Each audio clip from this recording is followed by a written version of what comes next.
and highly anticipated debut, but it was not enough. Rodgers only threw for 167 yards. He got intercepted. But after the game, he said, quote, "We got to play better. I have to play better." Again, in the facility with the guy who played with Aaron Rodgers, someone who's been in the Packers facility and won a Super Bowl with Aaron Rodgers. That's James Jones. Any Aaron Rodgers conversation excluding James Jones, I believe, is a futile conversation. James, how impressive was Rodgers' night? Impressive? I wasn't impressed at all with my dog. I played with Aaron Rodgers at his highest. So when you talk about impressed, it gotta be more than that. You know what I'm saying? But they should be encouraged, right? You get the ball on the very first drive. You're going down the football field. Allen Lazard drops an easy third down pass. The next drive, Aaron Rodgers get outside the pocket a little bit. He give it to Breece Hall. Fred Warner, great play. He fumbled. After that, they were really never on the field again. Besides the next drive they had a 14-play drive to where they went down the football field and scored a touchdown.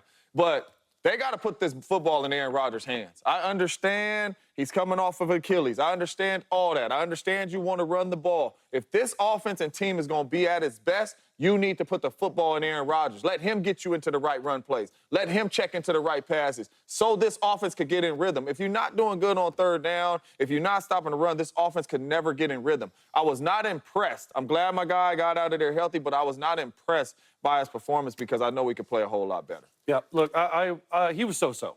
At the end of the day, he was so-so. I agree with you. He expects more. They expect more. I liked, actually, when we started the show, we showed the Aaron Rodgers sound. And he was a real human. He was like, we didn't play well enough.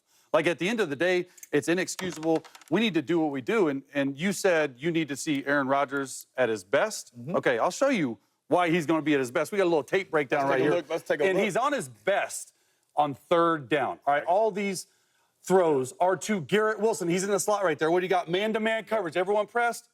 Back shoulder fade. Okay, that's 3rd and 8. Checked into it right out the gate. All right, here you go. Empty. Put Garrett Wilson in the slot. A little hammer route, a turn, and a little wrap. Wrap it behind that quarter safety right in front. Here you go. He's outside, 3rd and 7. It's a little knife route. Fred Warner takes the bait down the pipe, okay, and he just throws it underneath. And here's the free play. We're going to go through this one more time. But, oh, you're offsides. What are we doing? Got him. Hey, Allen Lazard, right? That just doesn't happen a lot. And so when I talk about it, we're going to roll through it one more time because I want to make sure you understand what we're talking about with this breakdown. Garrett Wilson with the long sleeves and all. Yeah. All right? He's best in the slot. If you're playing man-to-man coverage with him, good luck. Like, my guy's got on long, easy, like, sleeves. Like, he looks bad out there, man. I'm not going to lie. He doesn't have much swag, but he's catching these footballs on this wrap route in front of the safety. He did a good job cutting the route underneath. And then here, outside, he's the third progression. Rodgers stays in the pocket, what we're talking about on third down, fires a shot. And James, this is a segue into you. Free play. Okay, why don't you keep running at the quarterback? Aaron Rodgers has 18 career pass touchdowns on free plays. James, you were in the building with them. Talk to me about what is talked about in that quarterback and receiver room, and how in the world, like, do we see Aaron Rodgers do this time and time again? It's unbelievable. Yeah, no, it's crazy. I really want to know. We got to get a stat on that. You said he got 18? 18th career pass touchdowns. I want to know how many of those I have. I know I got a handful of them. But to be honest with you, though, with the free play, a lot of people think free play is just hike and everybody just go sprint down the football field. With Aaron Rodgers, it changes week to week. Sometimes you could be taking the go ball. Sometimes you're going to run a 20-yard comeback. We could be playing the Seattle Seahawks. The Seattle Seahawks know Richard Sherman. They know, hey, free play, get out of there. Aaron Rodgers say, hey, man, this week we're changing that free play to comebacks. All right? Really? Other weeks, I thought it was all go balls. No. Other weeks, hey, man, listen, we're gonna change this to a post, right? He will change it. I caught a free play against Seattle. He said, hey, man, meetings, run a post this week. I ran a post. I caught a post on the free play against Richard Sherman. But 9 times out of 10, he does want you to go deep. And we got some highlights of some dude that's in the facility. You know what I'm saying? Some dude, I don't know his name, but this is a free play.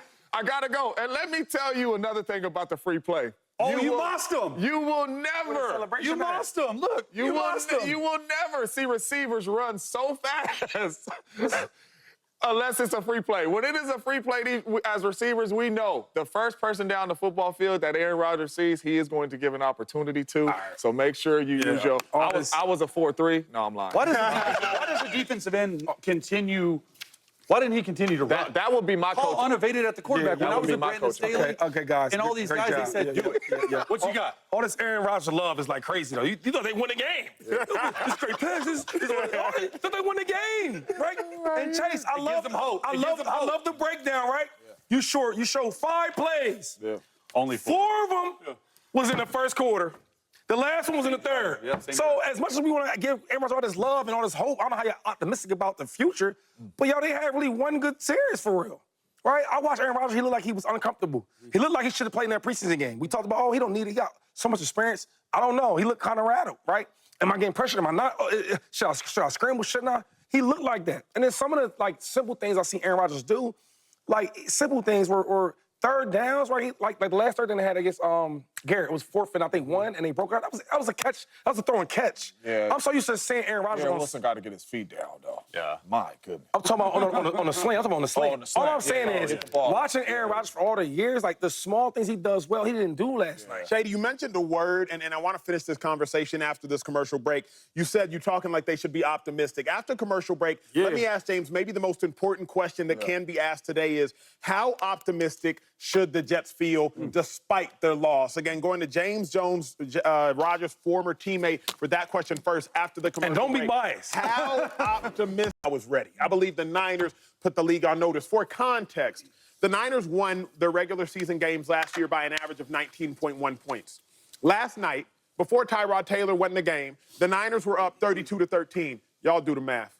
That's 19 points. The Niners did to the Jets what they did to everybody last year, simply reminding the world the Chiefs still dogs, we dogs too. After watching all of football throughout the course of the weekend, the 2 best teams in football, it was pretty objectively clear, were the Chiefs and the Niners. So I do believe that if you were asleep, and you thought Trent was asleep, and you thought Ayuk was asleep, and you thought McCaffrey was asleep, if you were asleep, you're awake now. I believe the Niners put the league on notice. Wait. How, though? Like, this ain't a secret. They do that every year. They bully everybody, right? Run the ball, you know what I mean? Kyle Shanahan, all these nice plays. You got Debo bullying everybody. They do it every year. So I'm not shocked. There's no statement there, right? Because there's one big dog out there, right? Because there's a lot of dogs now, right? Glad they got them out there. You got the German Shepherds, but then you do got them pit bulls. Yeah. And you do got them Rottweilers. So I will say that the Niners are like they German Shepherd, right? You know? But them Chiefs? Of course. So lead them out this conversation. Lead them out this conversation is respectful, but let me ask you something. What we know Yes, it is. Yes, it is. What we know about Pit Bulls? Look, what we know about the Niners, though, is this. They usually start slow, even when they finish fast. Remember, they've been to 3 straight NFC Championship games. One year they started 3-5.